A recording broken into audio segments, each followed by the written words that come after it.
아브라함이라고 하면 가장 먼저 떠오르는 말, 당연히 믿음의 조상이죠.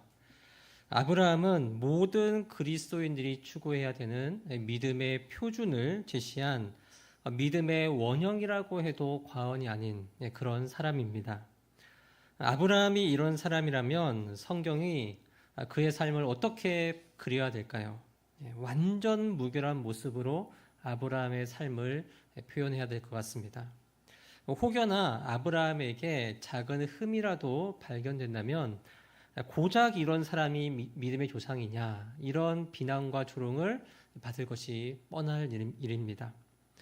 하지만 성경은 꼭꼭 감춰야 할 것 같은 아브라함의 치부를 그대로 드러냅니다.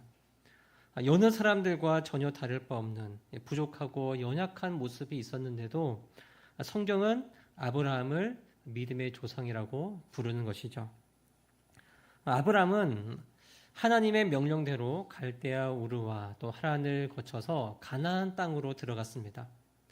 그리고 가는 곳마다 제단을 쌓고 여호와의 이름을 부르면서 하나님을 예배하기도 했죠. 자, 이제 아브라함은 하나님께서 약속하신 축복을 주워 담기만 하면 되는 그런 상황인 것처럼 보입니다. 자, 그런데 10절을 보시면 정확하게 얼마의 시간이 지났는지 알 수는 없지만 가나안 땅에 기근이 들었다고 합니다. 척박한 땅에서 가축을 키우며 살아야 했던 유목민의 입장으로 보면 가나안 땅은 가축을 키우기에 상당히 좋은 땅입니다. 하지만 인근의 사막과 비교했을 때 그 땅이 좋다는 것이지 가나안 땅 자체만 보면 이 땅이 상당히 비옥한 땅이다, 이렇게 보기가 사실 쉽지가 않습니다. 특히 양옆으로 나일강이 펼쳐진 애굽이나 또 티그리스 강과 유프라테스 강이 펼쳐진 이 메소포타미아 지역, 이 거대 문명 발상지가 양옆으로 있다는 점을 본다면 가나안 땅이 나쁜 땅은 아니지만 정말 살기 좋은 땅인가라고 했을 때 그렇게 말할 수는 없을 겁니다.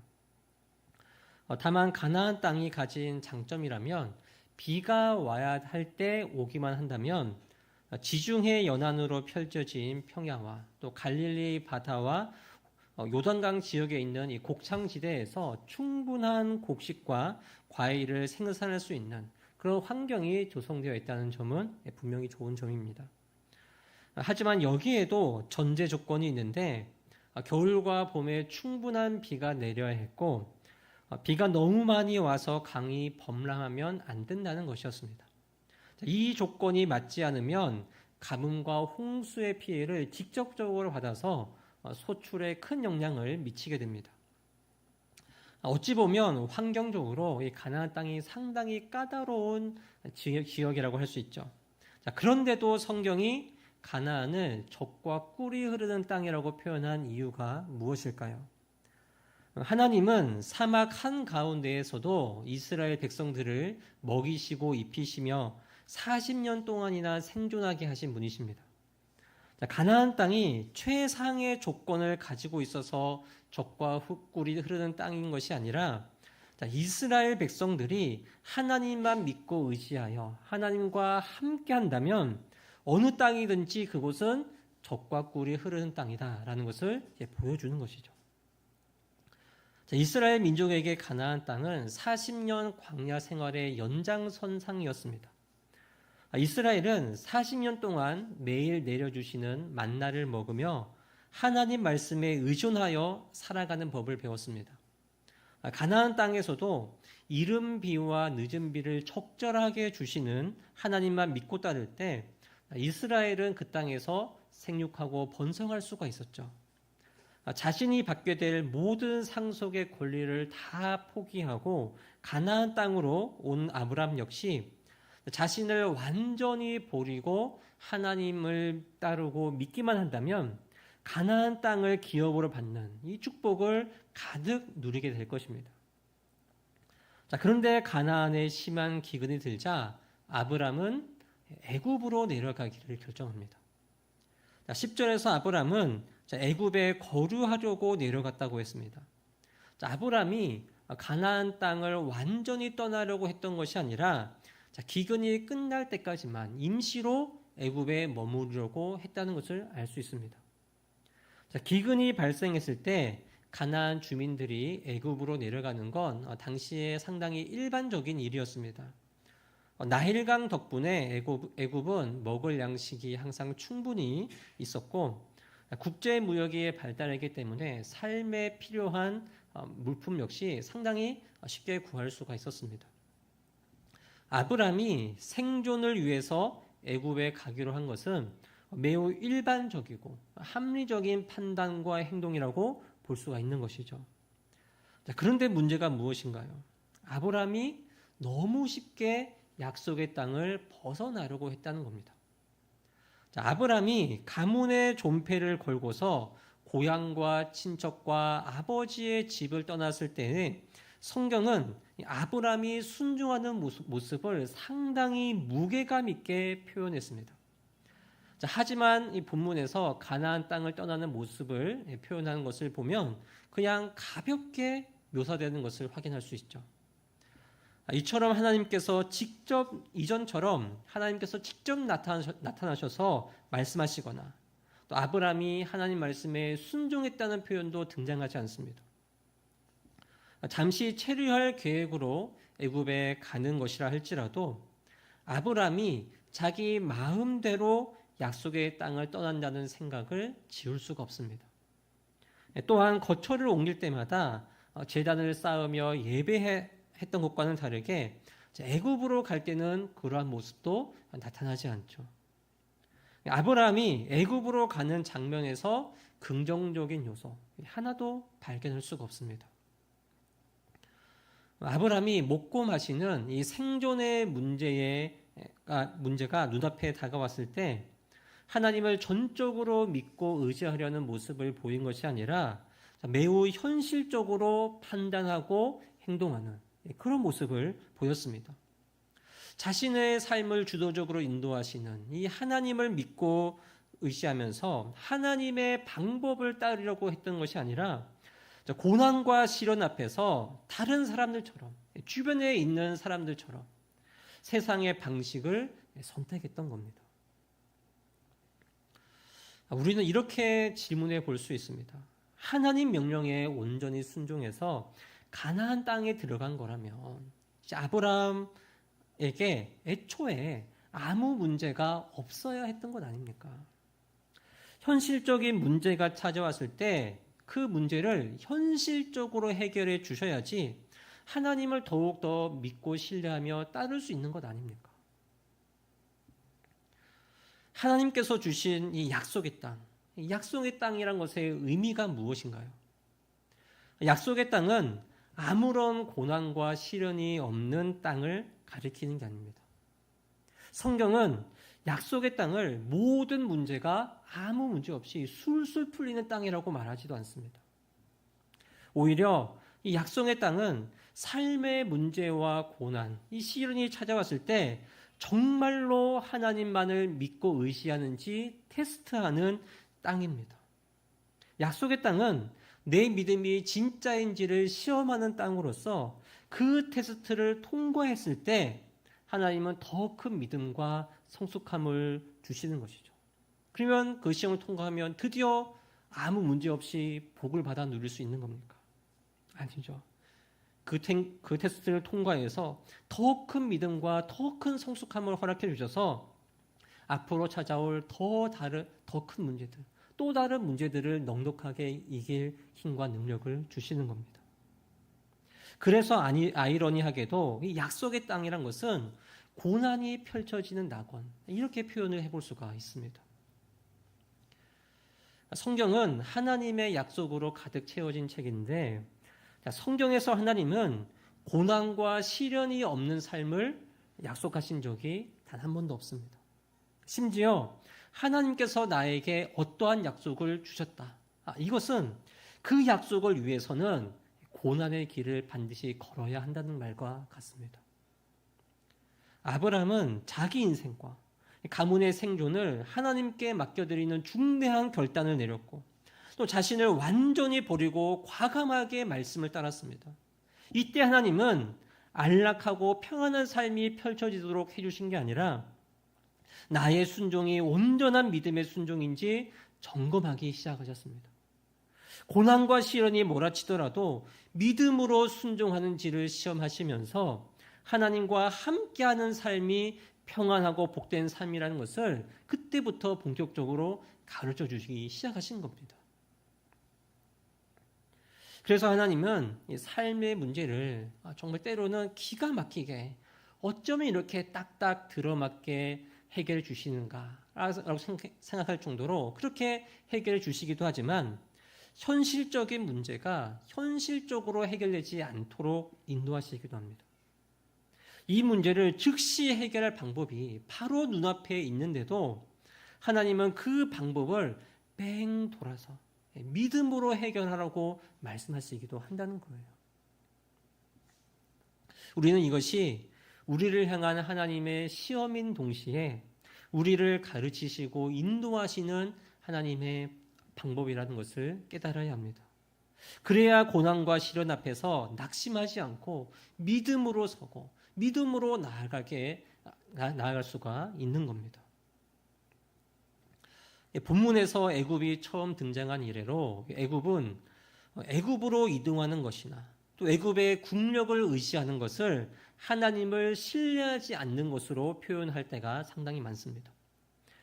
애굽은 하나님 말씀에 순종하지 않고 세상의 힘과 방법을 따르는 것, 또 인간적인 노력을 사용하는 상징을 보여주는 것이죠. 자, 모든 것이 풍족하지만 하나님의 인도하심이 없는 애굽, 그리고 모든 것이 부족하지만 하나님께서 함께 하시는 이 기근이 가득한 가나안 땅을 두고서 하나님은 우리가 어디를 선택하는가? 너는 과연 어느 길로 갈 것인가? 우리에게 선택하라고 말씀하고 계십니다. 모든 고난과 시련이 하나님의 시련이라고 말할 수는 없지만 만약 어떤 일이 내가 원하는 대로 되지 않고 또 내가 예상한 대로 흘러가지 않는다면 하나님을 향한 내 마음을 하나님께서 내 마음을 시험하고 계신다. 우리는 이렇게 생각해 볼 수가 있습니다. 현실적이고 또 객관적이고 이성적으로 해결하는 방법과 또 모든 문제 위에 계신 하나님을 바라보는 이 두 가지 방법 사이에서 우리가 어떠한 방법을 선택하시는가, 우리가 어떠한 길로 나아가는가, 이것을 지켜보고 계신다는 겁니다. 하나님은 우리가 하나님의 뜻을 이루는 데 부족함이 없도록 내 믿음의 그릇을 더 크게 하시고 또 그 그릇을 단단하게 하기를 원하십니다. 자비롭고 은혜로운 하나님은 우리의 선택에 일희일비하지 않으시고 내 삶의 문제가 성장과 성숙의 기회가 되도록 우리를 인도해 주신 분이십니다. 하나님의 약속은 아무 걱정과 근심이 없는 이 평안함 속에서 이루어지는 것이 아니라 어떻게 하면 믿음으로 순종할 수 있을까? 어떻게 하면 내가 이 위기의 순간에서 하나님만을 더욱더 믿고 신뢰하며 의지할 수 있는가? 이렇게 치밀하게 고민하는 곳에서 펼쳐진다는 사실을 깨닫고서 우리가 더욱더 하나님만을 믿고 의지하고 또 세상의 방법과 또 세상이 말하는 좋은 곳으로 나가는 것이 아니라 하나님의 방법으로 하나님께서 인도하시는 그 방향으로 나아가는 우리가 되기를 소망합니다. 인간은 이러나 저러나 걱정과 근심 속에서 살아가는 존재이지만 하나님을 향한 순종과 믿음이 이 걱정과 근심을 모두 덮을 수가 있죠. 하나님의 명령과 뜻이 아니라 인간적인 판단으로 애굽으로 간 이 아브라함을 찾아온 것이 바로 걱정과 근심이었습니다. 자, 그렇다면 아브라함은 이렇게 찾아온 이 걱정과 근심을 당연히 믿음으로 해결해야 됐겠죠. 그런데 아브라함은 이 걱정과 근심을 올바른 방향으로 해결하지 못합니다. 11절에서 아브라함은 아내인 사레에게 그대가 아리따운 여인이라고 말합니다. 이 말만 보면 아브라함이 이제 70대 중후반, 사레가 60대 중후반으로 예상되는데 이런 사레에게 예쁘다고 말한다면 요즘 말로 표현하면 와, 아브라함이 애견남이네 이렇게 생각해 볼 수가 있습니다. 와, 이렇게 아브람과 사레가 되게 금실이 좋다. 여전히 아브람 눈에 사레가 이뻐 보인다. 이렇게 볼 수가 있죠. 자, 그러나 12절과 13절에서 아브람은 애굽 사람들이 아름다운 사레를 빼앗으려고 자신을 해칠 수가 있으니까 사레를 자신의 누이라고 속이자. 이렇게 사레에게 제안합니다. 자, 아마 사레는 나이에 비해서 외모가 아름다웠고 또 고급스러운 품격과 분위기를 내뿜기도 했고 또 소유가 많고 많은 종을 거느렸으니까 뭔가 저 사람은 달라 보인다. 저 가나안 땅에서 왔다고 하는데 좀 뭔가 대단한 사람이다. 자, 이렇게 생각해서 애굽의 고위층으로부터 관심을 받을 만한 그런 상황이었던 것 같습니다. 아마 이 애굽의 사람들이 이 사례와 좋은 관계를 맺어서 어떻게 하면 이 사례를 좀 잘 이용해 먹을 수 있을까? 이런 생각을 했을 수도 있겠죠. 자, 그런데 아브람은 애굽 사람들이 사례는 살리고 자신을 죽일 거라고 생각하고는 사례를 누이라고 말함으로써 자기 목숨을 보존할 수 있다. 이런 생각을 했던 것이죠. 실제로 14절과 15절에서 애굽 사람들은 사례의 아리따움을 보았다고 했습니다. 그리고 애굽의 고관들이 바로에게 사례를 칭찬하면서 사례를 궁궐로 불러들였고 또 바로의 아내로 삼으면서 아브라함은 그때 자신의 신변을 보호받을 수 있게 되었습니다. 우리 말로는 정확하게 표현되지 않았는데 이제 히브리어 원어에는 11절에 아브라함 말 가운데 제발, 그러니까 사례에게 뭔가 이렇게 제안할 때 제발이라는 단어가 이제 원어에는 들어있고 13절에서 원하건대라는 단어는 간청하고 설득할 때 표현하는 단어였습니다.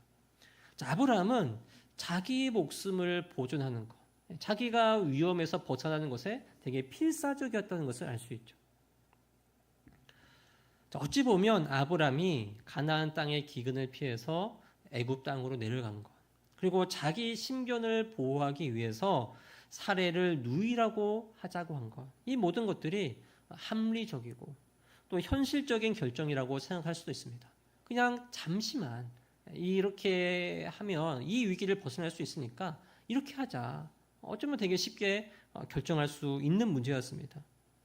자, 그러나 이것은 신앙적으로 믿음이 부족하고 연약한 모습을 드러낸 것이죠. 아브라함은 죽고 사는 문제가 하나님께 달려있다는 믿음을 가지지 못했습니다. 자신을 통해 큰 민족을 이루겠다는 하나님의 약속 금방 까먹어버렸죠. 눈앞에 찾아온 위기를 믿음이 아니라 속임수로 모면하려고 했고 자신의 잘못된 결정으로 사레와 조카 룻이 상당한 위험에 처할 수도 있다는 사실도 그냥 간과했습니다. 가장 큰 문제는 아브라함이 이번에도 하나님을 믿고 의지하지 않았다는 것이죠. 아브라함은 당장의 위기를 모면하여 걱정과 근심을 제거하는 것, 내 목숨을 살리는 것, 이것에만 바라보고 있었던 것입니다. 인간적으로 봐도 아브라함의 모습은 상당히 치졸해 보입니다. 그리고 하나님께서 보셔도 아브라함의 믿음 없음이 상당히 어찌 보면 괘씸해 보이는 그렇게 보일 수도 있습니다. 우리라면 내가 선택한 사람이 고작 이 정도의 사람인가? 아브라함에게 실망해서 아브라함을 선택한 것을 후회하거나 취소할 수도 있는 그런 상황이지 않습니까? 자, 그런데 이때 하나님께서 어떻게 하십니까? 17절을 보시면 하나님께서 바로와 그 집에 큰 재앙을 내리십니다. 고대 근동 사회에서 재앙과 질병은 신의 진노를 라고 생각했습니다. 신에게 죄를 지었거나 아니면 신이 정한 법을 어겼을 때도 신의 재앙이 임한다고 생각을 했습니다. 18절과 19절에서는 바로가 어떻게 이 전후 사정을 알게 되었는지 말하지는 않지만 자, 아브라함을 불러서 왜 아내를 누이라고 속였냐고 다그칩니다. 애굽의 바로를 속인 아브라함은 꼼짝없이 죽을 처지가 된 것이죠. 자, 만약 우리가 바로라면 자신을 속인 아브라함 가만두겠습니까? 큰 재앙까지 받게 만든 아브라함을 죽여도 상관없는 상황이고, 자신이 준 재물 그리고 아브라함이 가지고 있던 소유를 다 빼앗아도 상관이 없습니다. 자, 그런데 19절과 20절을 보시면 바로는 이해할 수 없는 조치를 내리죠. 바로는 아브라함에게 내 아내를 데려가라고 했고, 심지어 아브라함의 모든 소유를 가지고 애굽을 떠나게 했습니다. 16절에서 바로가 아브라함을 후대하여 아브라함에게 양과 소와 노비 또 암수 나귀와 낙타를 주었습니다. 자, 누이를 아내로 맞이한 대가로 준 것이니까 그 양과 또 그 질이 상당했겠죠. 바로는 아브라함이 순순히 모든 소유를 다 가지고 가라고 해주는 정말 이해하지 못하는 일을 했습니다. 자, 이 상황에서 아브라함이 할 수 있는 것 아무것도 없었습니다. 변명할 거리도 없었고 바로에게서 벗어날 방법도 없었습니다. 이 상황에서 아브라함 아무것도 하지 않았습니다. 본문에서 아브라함이 한 것이라고는 사례를 누이라고 속이자고 한 것, 이것밖에 나오지 않습니다. 모든 소유를 잃고 목숨까지 잃을 수 있는 위기의 상황에서 아브라함이 바로의 앞에서 무릎을 꿇고 용서를 빌거나 아니면 하나님의 도우심을 구한다거나 이런 모습도 전혀 보이지 않습니다. 이 상황의 원인과 발단 오직 아브라함에게 있습니다.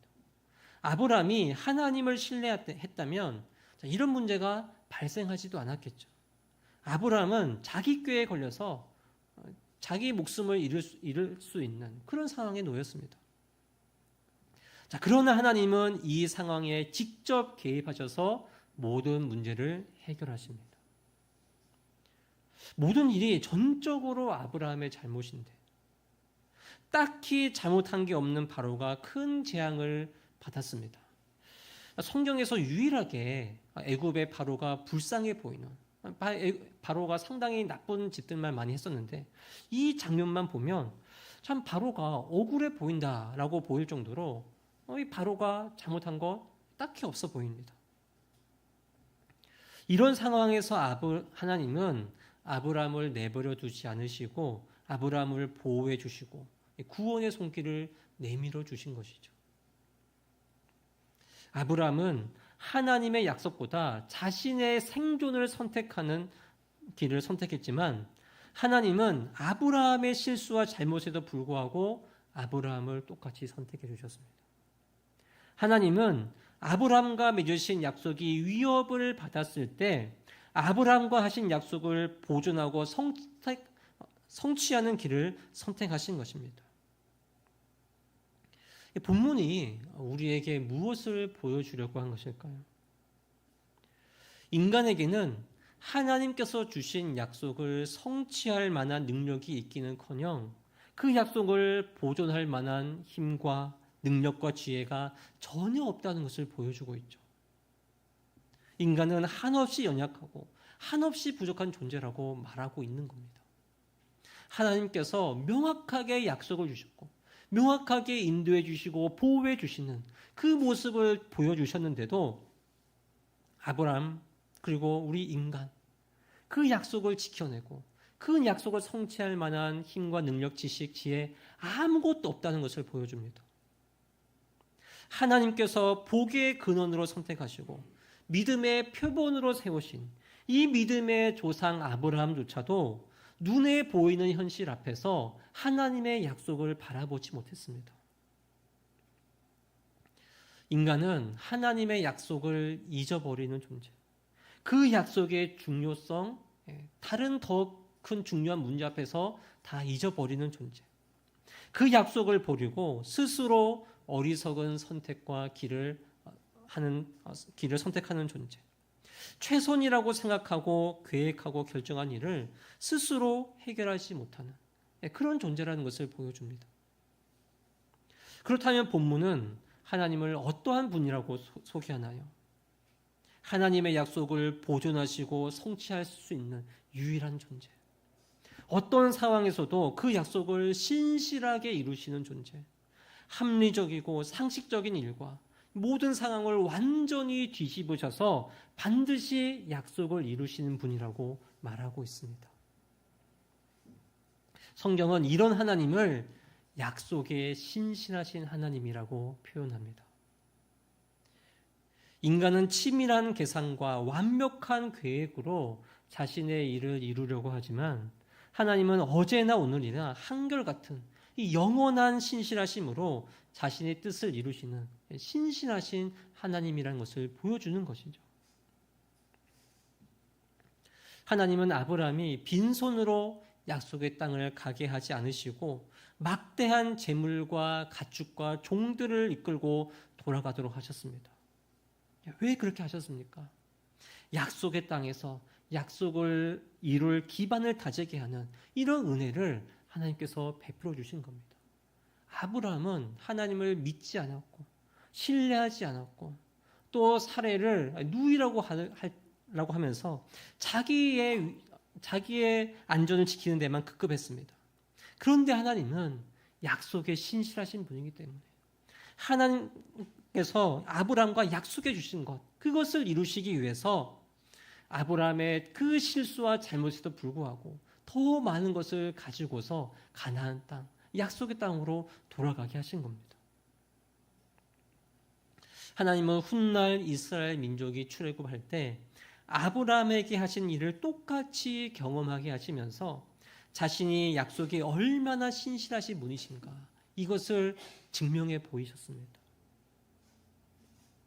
우리가 가져야 하는 눈에 보이지 않지만 명확하게 보이는 믿음의 실체가 무엇입니까? 우리는 연약하지만 하나님은 신실하신 분이라는 겁니다. 어두운 고난과 시련 속에서 발 디딜 것, 아무것도 보이지 않을 때 약속에 신실하신 하나님만이 모든 우리의 발을 딛고 일어설 유일한 반석이라는 그 믿음을 우리에게 요구하시는 것이죠. 그렇다면 우리에게 필요한 신실함이 무엇입니까? 어떠한 상황에서도 오직 하나님만 믿고 의지하는 것. 오직 하나님만이 약속을 이루신다는 이 흔들리지 않는 믿음을 가지고서 어떻게 하나님께서 내 인생을 이끌어 가시는가? 어떻게 하나님께서 하나님 주신 말씀을 하나하나 세세하게 이루어 가시는가? 이것을 믿음의 눈으로 바라보는 것. 그 어떤 상황에서도 이 믿음의 눈이 흔들리지 않고 하나님께서 행하신 일들을 찬양하고 예배하는 것. 이것이 우리가 가져야 하는 신실함이라는 것을 믿으시길 원합니다. 말씀을 맺겠습니다. 하나님의 신실하심을 한마디로 한 단어로 표현하자면 대나무라고 표현해 볼 수가 있을 것 같습니다. 내 앞에 놓여 있는 모든 고난, 또 시련, 또 현실적인 문제 앞에서 나에게 주신 하나님의 말씀, 나에게 주셨던 이 모든 약속이 금방이라도 부러질 것 같아. 완전히 휘어서 부러질 것처럼 보입니다. 하지만 하나님은 그 무엇에도 꺾이지 않는 그 신실하심으로 결국에는 우리가 약속을 성취하는 길로 인도하시는 그런 신실하심을 우리에게 보여주시는 줄을 믿습니다. 우리는 연약하지만 하나님은 신실하시다는 믿음으로 우리에게 주신 하나님의 약속, 또 우리에게 주신 하나님의 말씀, 그 모든 뜻을 이루어가는 인생이 되기를 주님의 이름으로 간절히 축복합니다. 주신 말씀을 생각하면서 함께 기도하도록 하겠습니다.